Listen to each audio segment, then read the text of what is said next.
오늘은 부산 부동산의 현황과 전망에 대해서 이야기를 하려고 합니다. 서울과 수도권은 상승을 하고 있는 곳이 많습니다. 그에 비해서 상대적으로 지방은 아직까지 하락을 하거나 조용한 곳이 많습니다. 그렇다면 부산 부동산은 지금 어떤 상황이고 앞으로 어떻게 될까요? 계속 하락할까요? 상승으로 반전할까요? 데이터를 활용해서 알아보겠습니다. 내 집 마련을 하거나 투자를 한다고 하면 언제 하는 것이 좋을지도 알아보겠습니다.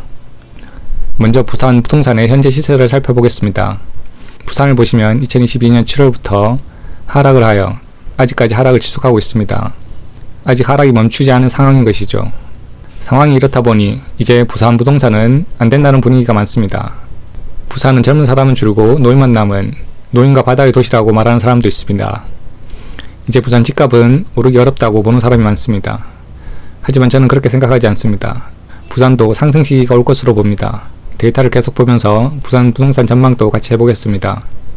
부산의 매매가는 계속 하락하고 있는데 전세는 어떨까요?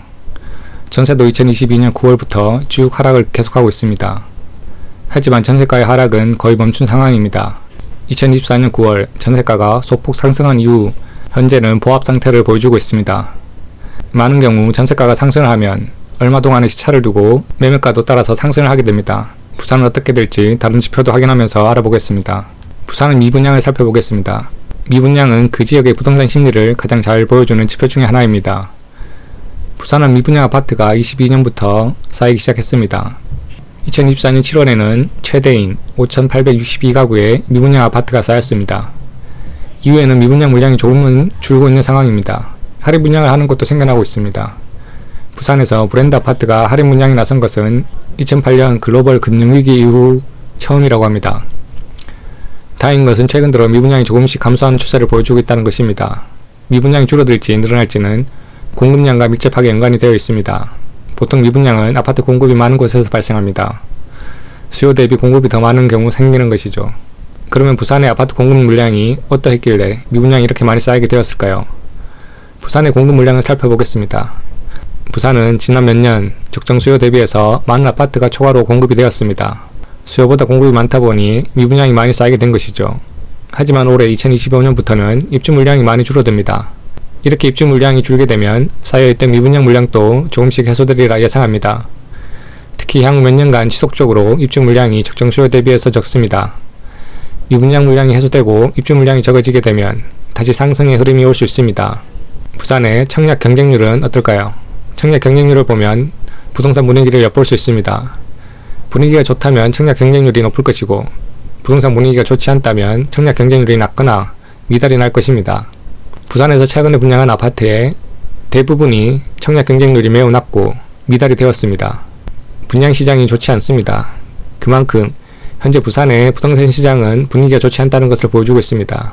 현재 부산 부동산의 분위기는 전체적으로 매우 좋지 않음을 알 수 있습니다. 시세도 하락하고 있고 미분양이 많이 쌓여 있으며 청약 경쟁률도 좋지 않습니다. 그렇다면 부산은 계속 하락을 할까요? 아니면 이제 바닥이니 상승 전환을 할까요? 언제 내 집 마련을 하거나 부동산 투자를 하면 좋을지도 함께 알아보겠습니다. 기본적으로 아파트의 가격은 수요와 공급에 의해서 결정이 됩니다. 부산 부동산은 지난 몇 년간 수요 대비 공급이 많았기에 시세가 많이 하락하였습니다. 수요보다 공급이 많기에 미분양도 넘쳐나고 있는 것이죠. 하지만 부산의 향후 입주 물량은 올해부터 적정 수요 이하로 줄어듭니다. 현재는 수요 대비 공급이 많아 미분양이 많이 쌓여있지만 앞으로는 공급이 적기 때문에 미분양도 서서히 줄어들 것입니다. 매매가와 전세가를 보시면 이제 거의 바닥을 찍고 있는 모습을 보실 수 있습니다. 지난 2년 동안 계속 하락을 하였지만 최근 하락의 정도가 점점 작아지고 있습니다. 특히나 전세가의 경우 이제 하락을 멈추었습니다. 이제는 상승으로 반전을 한다고 해도 이상하지 않은 모습입니다. 올해부터 입주 물량이 적기 때문에 전세가는 상승으로 돌아설 가능성이 아주 높습니다. 이렇게 전세가가 상승하게 되면 시차를 두고 매매가도 상승을 합니다. 과거 시세를 보더라도 매매가와 전세가는 거의 같이 움직였습니다. 지금 부산 부동산이 완전 바닥인지는 알 수 없습니다. 하지만 최소한 무릎 이하인 것은 맞습니다. 부산에서 내 집 마련을 고민 중이신 분이라면 올해 내 집 마련을 하시기를 추천드립니다. 바닥을 잡을 수는 없습니다. 하지만 부산은 충분히 하락하였고 여기서 더 크게 하락할 가능성은 낮습니다. 앞으로 공급 물량도 적기 때문에 올해의 하락에서 상승으로 전환할 가능성이 더 높습니다. 이렇게 부동산 분위기가 좋지 않은 상황에서 내 집 마련을 하시는 것이 쉽지 않다는 것을 저도 알고 있습니다. 많은 용기가 필요합니다. 저도 처음에 아파트를 매수할 때 너무 많은 고민과 걱정으로 쉽게 결정을 할 수 없었습니다. 일주일 사이에도 몇 천만 원의 시세 변화를 지켜보면서 지금 아파트를 매수하는 것이 맞는지 겁이 많이 났습니다. 잘 모르기 때문에 너무 불안했던 것이죠. 오늘은 매수를 결정해야지 하면서 하루, 일주일, 한 달씩 결정을 미루기도 했습니다. 불안하기에 결정을 하기가 어려웠던 것입니다. 가진 돈도 적고 집을 사려면 많은 대출을 해야 하는데 혹시 내가 산 집값이 떨어지기라도 하면 어떡하나 걱정이 되어 쉽사리 결정을 하지 못했습니다.